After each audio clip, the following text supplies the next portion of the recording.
and welcome. This is our town meeting to kick off our Center School Book Club event, but I like to call it a launch party because that sounds a lot more fun. And you know, these are cool glasses, but it feels so much better not to have them on. Did you see our Wonka Vision glasses when you came in? Kind of cool, huh? We are all in the spirit to kick off this year's Center School Book Club event. And for those of you who were here last year and participated, you might remember that during the next month, we are all going to be reading and enjoying the exact same book. And this year, you voted, and Charlie and the Chocolate Factory won. So before I talk too much more about our project for this year, I would like to introduce to you our staff actors and actresses who are already on stage. They are going to perform Chapter 1 of Charlie and the Chocolate Factory by Roald Dahl. And the name of the chapter is Here Comes Charlie. So please remember to be on your absolute best audience behavior. You can laugh when it's funny. You can cry when it's sad. And you can clap in the end, but make sure that you're a respectful audience. And as soon as the skit is over, we'll talk a little bit more about the book club event and all of the things that are going to happen over the next month. So without further ado, the Center School Book Club presents Chapter 1 of Charlie and the Chocolate Factory.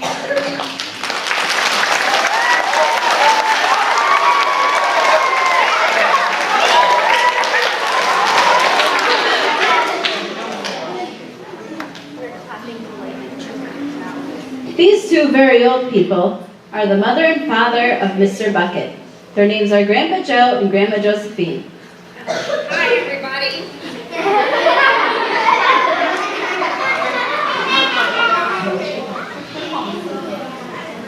Hello.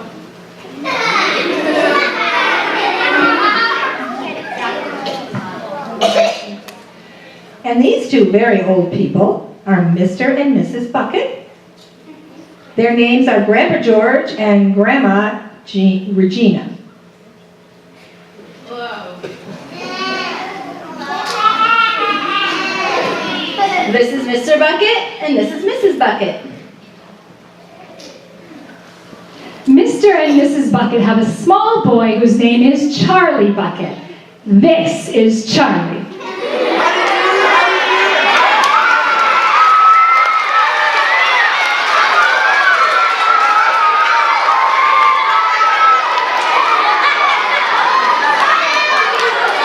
He is very, very pleased to meet all of you.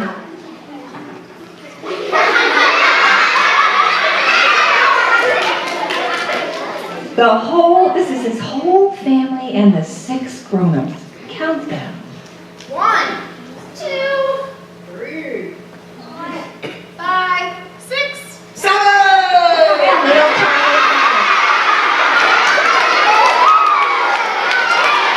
They all lived together in a small wooden house on the edge of a great town. The house wasn't nearly large enough for so many people, and life was extremely uncomfortable for them all. There were only 2 rooms in place altogether, and there was only 1 bed. The bed was given to the 4 old grandparents because they were so old and tired. Give me some more blankets. They were so tired, they never got out of bed. Grandpa Joe and Grandma Josephine on this, Grandpa George and Grandma Georgina on this side. Mr. and Mrs. Bucket and little Charlie Bucket slept in the other room upon mattresses on the floor. In the summertime, this wasn't too bad. But in the winter, freezing cold drafts blew across the floor all night long, and it was awful. There wasn't any question of them being able to buy a better house, or even one more bed to sleep in. They were far too poor for that. Dad, do you think we have enough money for another blanket? I'm sorry, Charlie. I haven't gotten a raise in months. We don't have enough money to buy one sock. Mr. Bucket was the only person in the family that had a job. He worked at the toothpaste factory, where he sat all day long on a bench, putting on the little caps on top of those toothpaste tubes after the tubes were filled. Mr. Bucket. But a toothpaste cap screwer is never paid very much money. Poor Mr. Bucket. However, he worked very hard. He worked very hard and fast. He got those caps on. He got those caps on so he could buy half the things for such a large, needy family. There wasn't even enough money to buy proper food for them. The only meal that they could afford would be bread and margarine for breakfast, boiled potatoes and cabbage for lunch, cabbage soup for supper. But Sundays were even a little bit better. They would look forward to Sundays because then, although they didn't have the same thing, everyone was allowed second helpings. Well, what's this now? Cabbage? Again? We had cabbage for lunch. Would you please be a dear and pass the gravy and potatoes and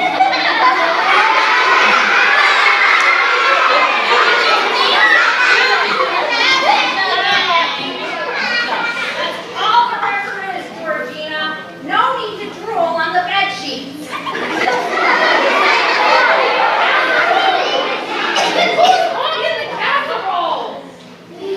The Buckets, of course, didn't starve, but every one of them, the 2 old grandfathers, the 2 old grandmothers, Charlie's father, Charlie's mother, and especially little Charlie himself, went about from morning till night with a horrible empty feeling in their tummies.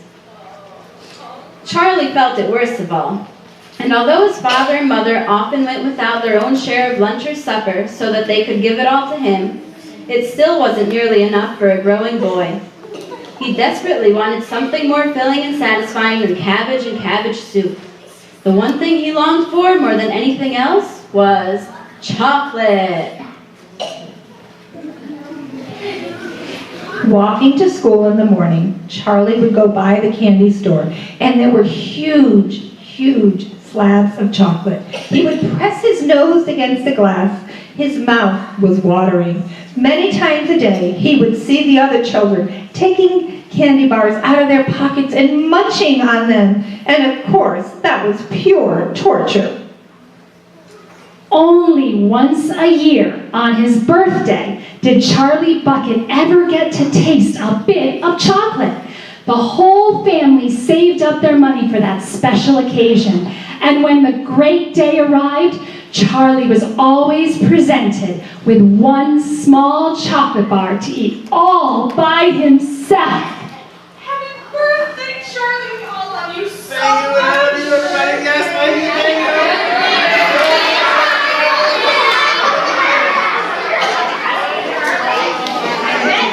guess what it is? What do you mean, old man? It's a bar of chocolate the same as it is every year. What's it, old lady? Did someone just say cinnamon bun? And each time he received it, it was the most marvelous birthday gift.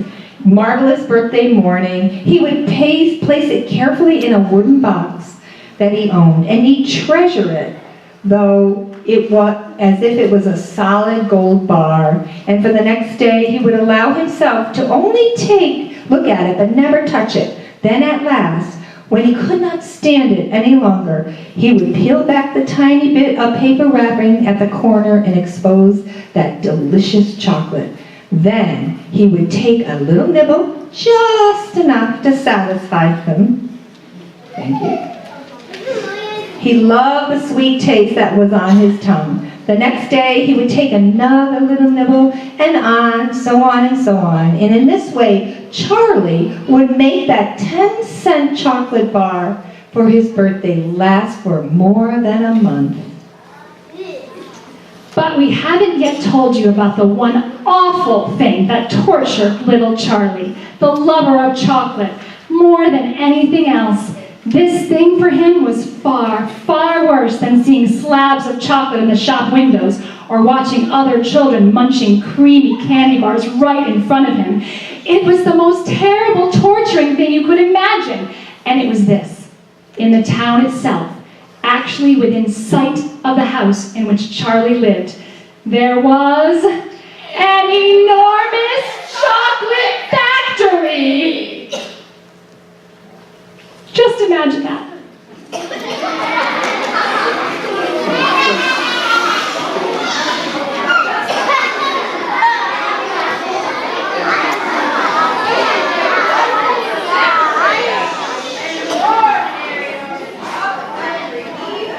It was the largest and most famous in the whole wide world. It was Wonka's factory, owned by a man called Mr. Willy Wonka, the greatest inventor and maker of chocolates that there ever has been. And what a tremendous, marvelous place it was. It had huge iron gates leading into it, and a high wall surrounding it, and smoke belching from its chimneys, and strange twisting sounds coming from deep inside it. And outside the wall, all around in every direction, the air was scented with a heavy, rich smell of melting chocolate. Yummy! Yummy!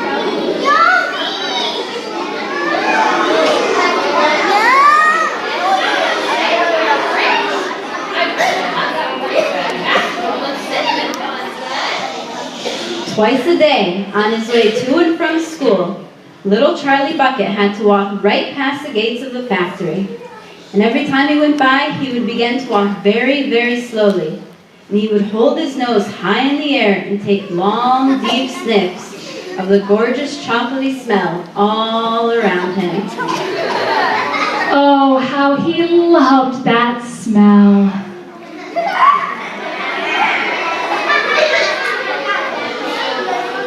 How I wish that someday I could go in that factory.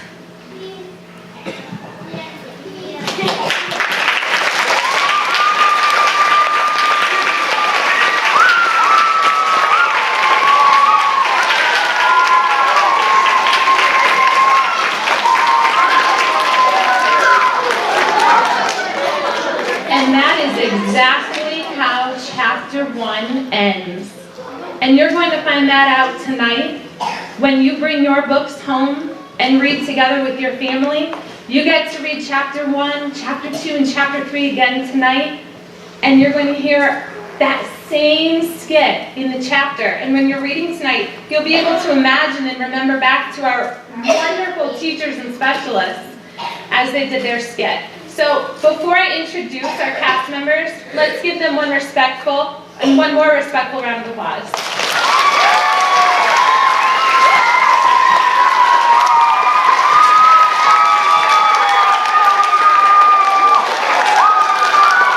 So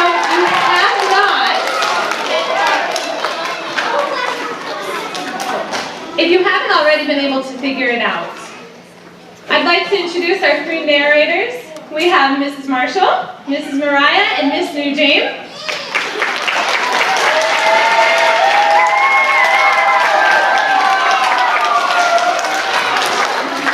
Playing the roles of Mr. Bucket and Mrs. Bucket, we have Mrs. Abbott and Mrs. Levanti.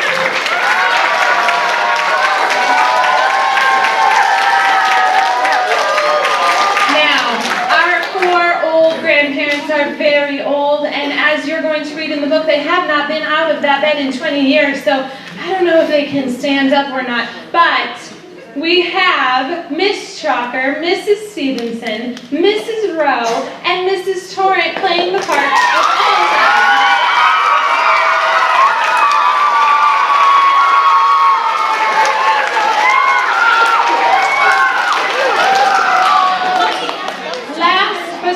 Not least, playing Mr. Charlie Bucket himself, Mr. Clark.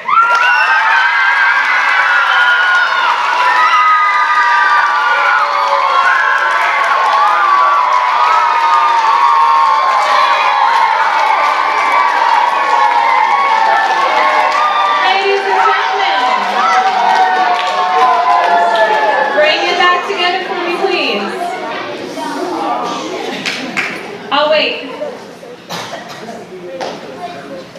All set? Thank you to our actors and actresses. I don't think chapter 1 of Charlie and the Chocolate Factory will ever be the same. And for the record, this was way better.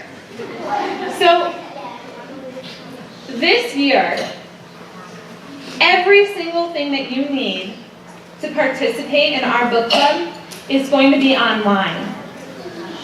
And mom and dad and grandma and grandpa and your aunts, your uncles, your brothers, sisters, the cat and the dog already know this at home. But in case they didn't hear, or in case they forget, it will now be your job to tell them everything is online. And all they have to do is go to the Center School Book Club website, and that's where you're going to find the pacing guide. That's where you're going to find the trivia questions and the trivia tickets. And online, everyone at home will be able to find out what we're reading and when we're reading it. Now, last year and the year before, we had weekly trivia questions. And if you wanted to, every night that you read at home, you could hunt down the answers to the trivia questions, write them down on your trivia tickets, and bring them back to school. And last year they went in a big box in the office, and every single Friday, we would close our eyes and we would pick winners. One from preschool, one from kindergarten, one from first grade, second, and third. And if that answer was correct to the trivia question, you heard your name over the announcement and you came to the office for a prize. We're doing it again this year. So if that was super exciting, make sure that you're back home reminding mom and dad and everyone at home to go find those trivia questions and tickets online. And you can have that same fun this year. Okay? So I'm going to ask you a question. And I know that you already know the answer is going to be online, but I'm going to ask it anyway. Are you ready? I'm going to ask, where will we find everything we need for the book club project? See? I knew that you would be able to tell everyone at home that. And now I know you know, which means that everyone at home is going to know too. Kabish? Kabish. What else do I have to tell you? Oh yeah, the books. They're already in your classrooms.